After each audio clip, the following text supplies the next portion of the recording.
یا جو کوئی پھر گیا اس دن اپنی پیٹھ پر، الا مگر متحرفن جگہ بدلنے والا، لقتال لڑائی کے لیے، او متحیزن یا شامل ہونے والا، الافیاتن جماعت کی طرف، فقد پس تحقیق، باع بغضب مستحق ہو گیا غضب میں، من اللہ بغضب من اللہ غضب میں اللہ کی طرف سے، ومأواہ اور ٹھکانہ اس کا جہنم ہے، وبئس المصیر اور بری ہے جگہ یا برا ہے ٹھکانہ۔ اب سنیں آگے، اور جو شخص جنگ کے روز اس صورت کے سوا کہ لڑائی کے لیے کنارے کنارے چلے، یعنی حکمت عملی سے دشمن کو مارے یا اپنی فوج میں جا ملنا چاہے،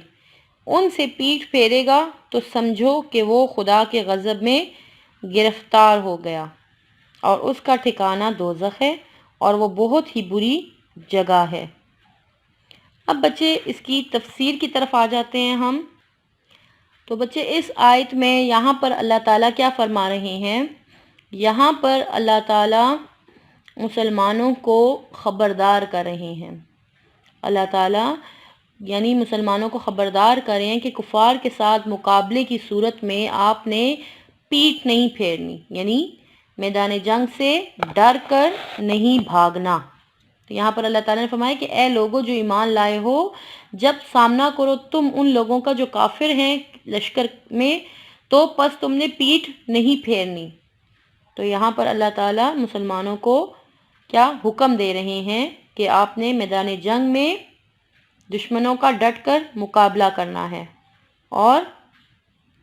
ان سے میدان سے ڈر کر خوف کھا کر پیچھے نہیں ہٹنا۔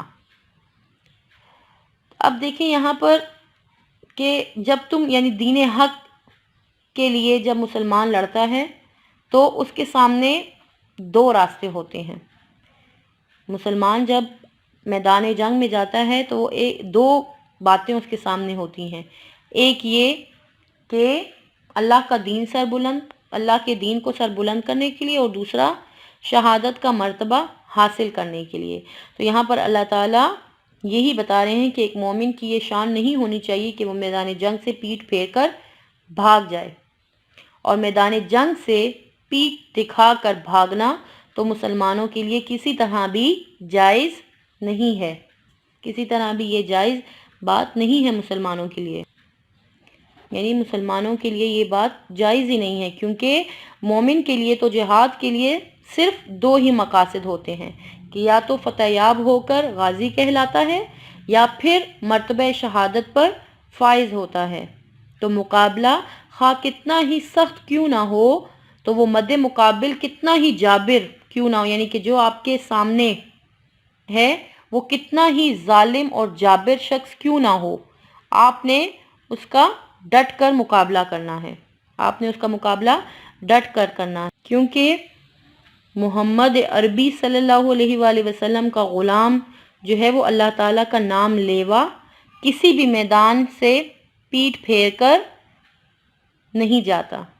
یعنی کہ جو محمد صلی اللہ علیہ وآلہ وسلم کا جو غلام اور اللہ تعالیٰ کا نام لیوا جو ہوتا ہے، نام لینے والا ہوتا ہے، وہ میدان سے پیٹھ دکھا کر کبھی بھی نہیں بھاگتا۔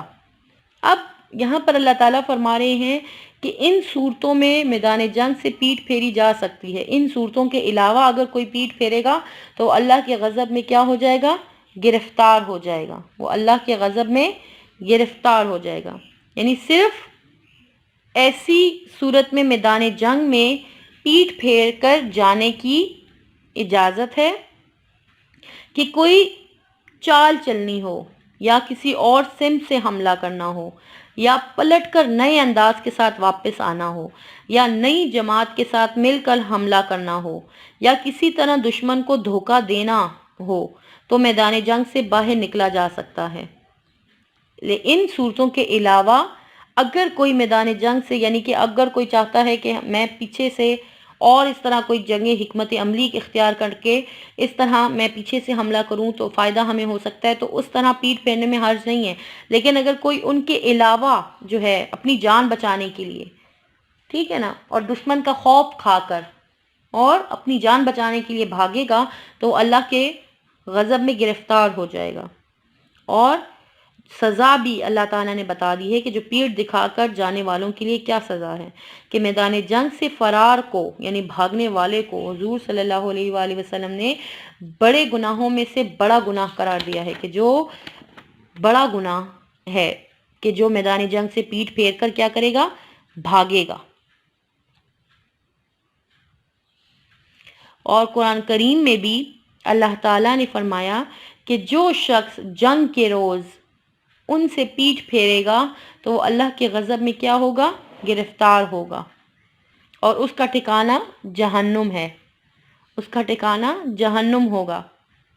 اور بہت بری جگہ ہے۔ علماء کرام نے اس پر بہت یعنی کہ بحث کی ہے، اور کچھ صورتیں ایسی ہیں کہ میدان جنگ سے بھاگنے سے انسان آدمی یعنی گناہگار نہیں ہوتا، مثلا یہ کہ دشمن کی تعداد دگنی یا اس سے بھی زیادہ ہو، اور آج کل جیسے ہم دشمن کے پاس ایٹمی ہتھیار ہوں اور اپنے پاس نہ ہوں، یعنی صاف ہلاکت نظر آ رہی ہو تو جان بچانا ضروری ہوتا ہے۔ تو یہ سخت حکم جنگ بدر کے لیے ہی تھا، یعنی بعد میں پھر مسلمان جو ہیں احد اور حنین کے میدانوں سے بھاگے تھے تو وہ گناہگار تو ٹھہرے تھے مگر اللہ نے ان کا قصور معاف کر دیا تھا۔ تو اہل علم کے نزدیک جو ہے میدان جنگ سے مقابلہ کے وقت بھاگنا گناہ کبیرہ ہے، اور یہی جو ہے یہ چاروں اماموں کا یہی فیصلہ ہے کہ میدان جنگ سے بھاگنا جو ہے یہ گناہ کبیرہ ہے۔ تو بچے آپ لوگوں نے ان آیات کا ترجمہ اچھے طریقے سے سمجھ کے یاد کرنا ہے اور اس کی تفسیر اپنے ذہن میں رکھنی ہے۔ پھر انشاءاللہ ہم نیکسٹ لیکچر میں اس کو کمپلیٹ کریں گے اپنے درس کو انشاءاللہ۔